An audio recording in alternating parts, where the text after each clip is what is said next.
আসসালামু আলাইকুম। আশা করি সবাই ভালো আছেন। সারা রাত ধরে তীব্র যুদ্ধ হয়েছে। দ্বিতীয়বারের মতো যুদ্ধ শুরু হয়েছে। এ যুদ্ধে ইরান এবার কুয়েতের উপর সবচেয়ে বড় হামলা চালিয়েছে। সামনে আর কিছু না বলে সরাসরি দেখিয়ে দিচ্ছি। কুয়েতের উপর ইরানের সবচেয়ে বড় হামলা।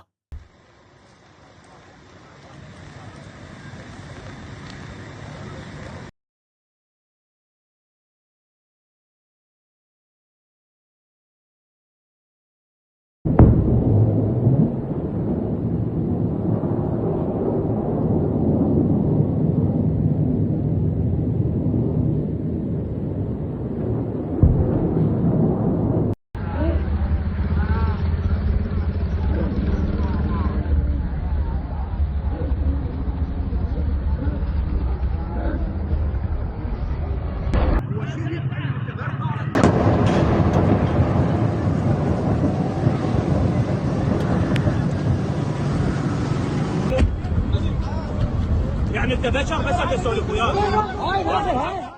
আল্লাহু আকবার। ইরান বলেছে যে তারা কুয়েতে এ হামলা চালিয়েছে। মার্কিন ঘাঁটিগুলোকে নিশানা করে আমেরিকার যেখানে যেখানে গোয়েন্দা জাহাজ এবং আমেরিকার ড্রোন ও অস্ত্রাগার রয়েছে, আমরা তা ধ্বংস করে দিয়েছি। শুধু তাই নয়, ইরান বাহরাইনে অবস্থিত মার্কিন ঘাঁটিও তছনছ করে দিয়েছে।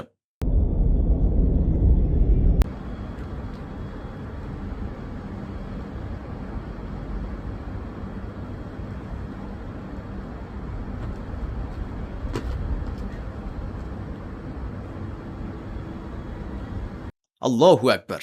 ঠিক একইভাবে ইরান জর্ডানের ভেতরে থাকা মার্কিন ঘাঁটিগুলোকে কাঁপিয়ে দিয়েছে।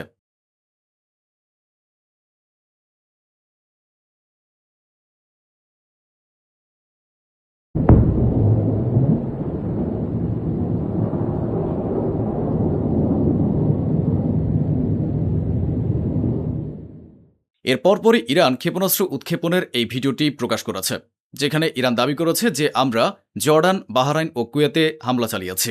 এই তিনটি দেশের যেখানে যেখানে আমেরিকার ঘাঁটি, অস্ত্রাগার, গোয়েন্দা জাহাজ, ফাইটার জেট ও ড্রোন ছিল, আমরা সেই সব জায়গায় বড় ধরনের হামলা চালিয়েছি।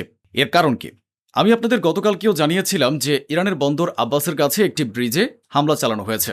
গতকাল যারা দেখেননি তারা দেখে নেবেন। গতরাতে ইরানের বন্দর আব্বাসে অবস্থিত একটি ব্রিজ আমেরিকা পুরোপুরি উড়িয়ে দেয়। ফলে আমেরিকা বন্দর আব্বাসের যে দুটি ব্রিজে হামলা চালিয়েছিল, ইরান তার এমন এক পাল্টা জবাব দিয়েছে যে আরবরা মাথায় হাত দিয়ে বসে পড়েছে। আমেরিকা ইরানের উপর এতটাই বড় হামলা চালিয়েছে যে দক্ষিণ ইরানে আমেরিকার হামলার পর পুরো এলাকার বিদ্যুৎ সংযোগ বিচ্ছিন্ন হয়ে গেছে। আমেরিকা ইরানের ওই বিশেষ ব্রিজটি এই কারণেই উড়িয়েছে যাতে ইরান তার নৌঘাঁটি থেকে পুরোপুরি বিচ্ছিন্ন হয়ে পড়ে। বুশেহরের যে নৌঘাঁটিটি রয়েছে তার উপরও আমেরিকা হামলা চালিয়েছে। روز پنجشنبه پایگاه هوایی شهر بوشهر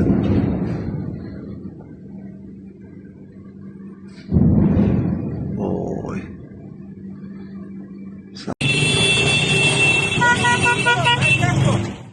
এখন একটু আগে আমার কাছে যে ছবিগুলো এসেছে, এই দেখুন, এটি বন্দর আব্বাসের ছবি। বন্দর আব্বাসে আমেরিকা যে ব্রিজটি উড়িয়ে দিয়েছে তার এক্সক্লুসিভ ছবি আপনারা দেখতে পাচ্ছেন। আমেরিকার গুন্ডামি সমুদ্রের দুই পাশেই ছড়িয়ে পড়েছে, এদিকেও ওদিকেও, আর মাঝখানে রয়েছে হরমুজ প্রণালী। এখন আমেরিকা ইরানের একটি ট্যাঙ্কারের ভিডিও প্রকাশ করেছে। দেখুন, সেন্ট্রাল কমান্ড নিশ্চিত করেছে যে আমাদের একটি সেনা দল তথা নৌবাহিনী ইরানের ওই ট্যাঙ্কারটিকে আটকে দিয়েছে। তার উপর আমাদের বাহিনী নেমেছিল। আমরা পুরো ট্যাঙ্কারটি তল্লাশি করি এবং তারপর জাহাজটিকে যেতে দেই। মানে স্বাভাবিকভাবেই সেটি যেখানে যাচ্ছিল সেখানে যেতে দেওয়া হয়নি, তবে চেকিংয়ের পর ওটিকে পেছনে হটিয়ে দেওয়া হয়েছে। ইরান আবারও নিশ্চিত করেছে যে হরমুজ প্রণালী আর আগের মতো কখনোই হতে পারে না। এবার এর পর থেকে আপনারা জেনে রাখুন যে পরিস্থিতি কতটা খারাপ হয়ে গেছে। ইরান কাতারেও হামলা চালিয়েছে। কাতারে 11 থেকে 12টি বিস্ফোরণের শব্দ শোনা গেছে। অবশেষে কাতারে ইরান হামলা চালিয়েই দিল। তাহলে আপনারা বুঝতেই পারছেন যে পরিস্থিতি কতটা বিগড়ে গেছে। ইরান কাতারে ক্ষেপণাস্ত্র হামলা করেছে, একাধিক বিস্ফোরণের শব্দ পাওয়া গেছে। দৃশ্যটি আপনার সামনে।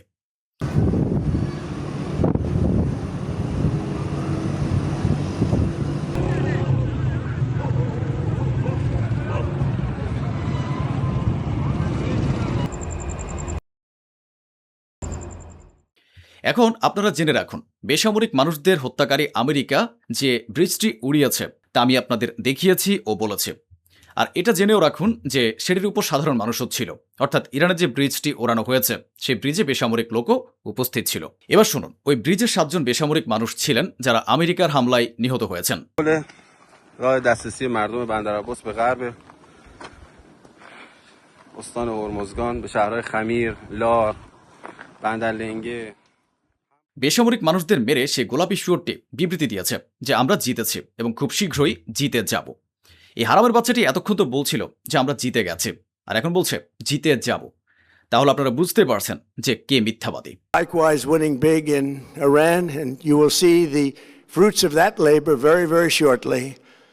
We are likewise winning big in Iran, and you will see the বাব আল মান্দেব হবে বন্ধ। বুঝুন বাব আল মান্দেব আসলে কি। যেমন হরমুজ প্রণালী রয়েছে, ঠিক তেমনি ইয়েমেনের দিকে একটি সমুদ্রপথ রয়েছে যা বিশ্বকে যুক্ত করে, সেটি হলো বাব আল মান্দেব। এখন আমেরিকার এই আগ্রাসন দেখার পর ইরান ইয়েমেনের হুতিদের বলে দিয়েছে যে যদি আমাদের অবকাঠামোর উপর হামলা হয় তবে আপনারা বাব আল মান্দেব বন্ধ করে দেবেন। অর্থাৎ ইরান তার সহযোগীদের বলে দিয়েছে যে এখন আপনারা বাব আল মান্দেব বন্ধ করে দিন। এর মানে হলো এবার জ্বালানির দাম বাড়বে, অপরিশোধিত তেলের দাম বাড়বে এবং বিশ্ব আরও বড় বিপদের মুখে পড়বে। আমেরিকার ভুলের খেসারত হিসেবে পুরো বিশ্বকে এই বিপদের মুখে পড়তে হচ্ছে। বিশ্বের উপর এর কি প্রভাব পড়বে তাই গ্রাফ দেখে বুঝুন। এখানে দুটি পথ রয়েছে। ইরানের যে হরমুজ প্রণালী, সেখান থেকে বিশ্বের 27% সামুদ্রিক তেল বাণিজ্য হয় এবং সেখান থেকে বিশ্বজুড়ে 20% এলএনজি সরবরাহ বা এলএনজি বাণিজ্য হয়। এবার নিচে বাব আল মান্দেবের দিকে আসুন। বাব আল মান্দেব দিয়ে বিশ্বের 11% সামুদ্রিক তেল বাণিজ্য হয় এবং 8% গ্লোবাল এলএনজি ব্যবসা পরিচালিত হয়। সংক্ষেপে বলতে গেলে হরমুজ প্রণালী বন্ধ হওয়ার কারণে যদি আপনার ও আমার উপর প্রভাব পড়ে থাকে, তবে এখন ইরান যদি বাব আল মান্দেব বন্ধ করিয়ে দেয় তবে এই বিপদ যে আরও বাড়বে তা তো বলাই বাহুল্য। আমাদের সবার সমস্যা বাড়বে। আসুন আপনাদের আরেকটি গ্রাফ দেখায়। দেখুন ইউরোপ থেকে সামুদ্রিক পথটি ভূমধ্য সাগর হয়ে লোহিত সাগর হয়ে হরমুজ প্রণালীর কাছে দিয়ে চীন পর্যন্ত যায়, অর্থাৎ এটি পৃথিবীর দুটি প্রান্তকে যুক্ত করে। এই পথে পুরো 48 দিন সময় লাগে, ঠিক আনুমানিক সময় 48 দিন। কিন্তু যদি বাব আল মান্দেব ও লোহিত সাগর বন্ধ হয়ে যায় তবে দ্বিতীয় যে কমলা রঙের লাইনটি দেখতে পাচ্ছেন, সেই পথ দিয়ে পুরো বিশ্বের কোন ঘেঁষে আন্তর্জাতিক সীমান্ত ও আফ্রিকা অঞ্চল হয়ে কেপ অফ গুড হোপ দিয়ে ভারত মহাসাগর হয়ে সিঙ্গাপুরের রাস্তা ধরে চীনে যেতে হবে। এতে সময় লাগবে 57 দিন। এখন যেখানে 48 দিন লাগে তখন লাগবে 57 দিন, অর্থাৎ দূরত্ব বাড়বে, সময় বাড়বে এবং আমাদের সবার দুর্ভোগ বাড়বে। অন্যদিকে ইয়েমেন এবং সৌদি আরবের মধ্যে যে ঝামেলা চলছে তাও আপনারা জানেন, আর সেই সূত্রেই ইয়েমেনের হুতিরা এই হুমকি দিয়েছে।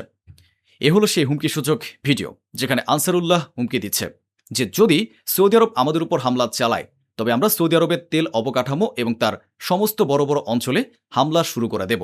এই হুমকিগুলো হালকাভাবে নেবেন না, কারণ এটা হলো ইয়েমেন। এরা ইরানের চেয়েও 2 কদম এগিয়ে, একগুঁয়ে স্বভাবের। এরা যাই বলে তাই গোড়া ছাড়ে। এবার আমরা যখন সামনে এগোচ্ছি তখন ইরানের খাতাম আল আনবিয়ার আইআরজিসির মুখপাত্র জুলফিকারি ভাই সাহেব আবারও সামনে এসেছেন এবং তিনি বলেছেন যে এখন যদি আমেরিকা আমাদের অবকাঠামোর উপর হামলা চালায় তবে আমরা পুরো অঞ্চলে, অর্থাৎ যত আরব দেশ আছে যেখানে যেখানে আমেরিকার বিনিয়োগ রয়েছে এবং আমেরিকার উপস্থিতি রয়েছে, সেখানে আগের মতোই হামলা শুরু করে দেব। জুলফিকারি ভাই সাহেব একটি বড় হুমকি এবং বড় কথা বলেছেন যে আমেরিকা যদি আমাদের উপর এভাবেই হামলা চালিয়ে যায় তবে এই যুদ্ধ নতুন নতুন অঞ্চলে ছড়িয়ে পড়বে। بسم الله الرحمن الرحیم ماجراجویی ها و شرارت های مکرر آمریکا برای دخالت در مدیریت تنگه هرمز، امنیت منطقه، تجارت بین المللی و عبور و مرور کشتی های نفتکش و تجاری را به طور جدی به مخاطره انداخته। একটি তৃতীয় গ্রুপ রয়েছে, পিকেকে কুর্দিশ। আমেরিকা এবং ইসরায়েলের ইন্ধনে এরা শুরুর দিকে ইরানের উপর হামলা করেছিল বা করার চেষ্টাও করেছিল।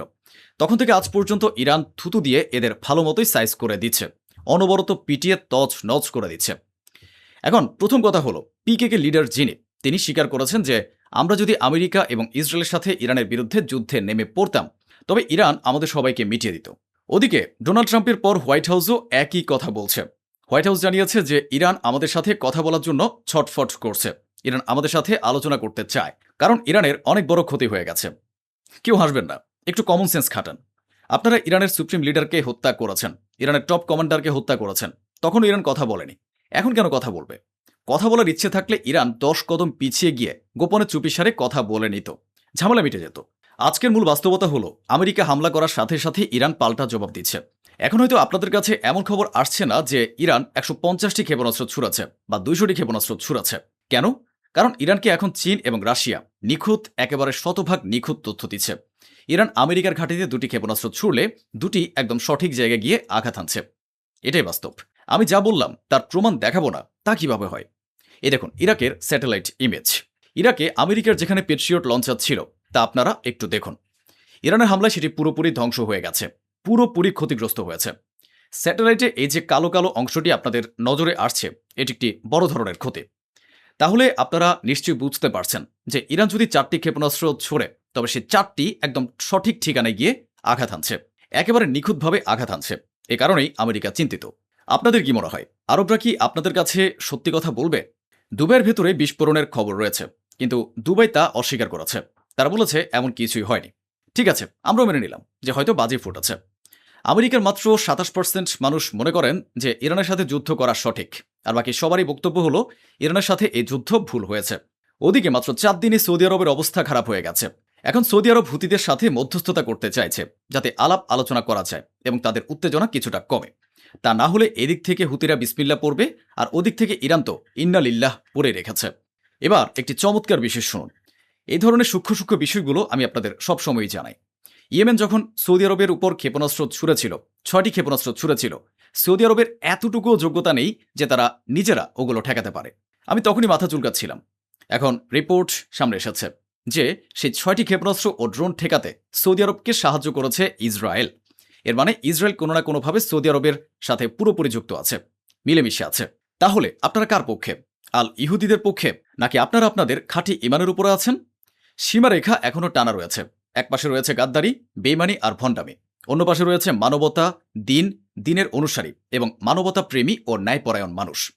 ওই পাশে ন্যায় ও দিনের পক্ষে থাকা কঠিন, আর এই পাশে গাদ্দারি ও ভণ্ডামির পক্ষে থাকাটা সহজ। এখন আপনাদের কবরে কোন ইমানটি নিয়ে যেতে হবে তা ভেবে নেবেন। কুয়েত, বাহরাইন ও জর্ডানের মার্কিন ঘাঁটিতে ইরান হামলা চালিয়েছে। এতে সৌদি আরবের আবারও কষ্ট লেগেছে এবং সৌদি আরব এর নিন্দা জানিয়েছে। তো বন্ধুরা, এই ছিল আজকের আয়োজন, যা স্বচ্ছভাবে আপনাদের সামনে তুলে ধরা হলো। আশা করি আমাদের এই প্রচেষ্টা আপনাদের ভালো লেগেছে। অসংখ্য ধন্যবাদ। সুস্থ থাকুন, ভালো থাকুন।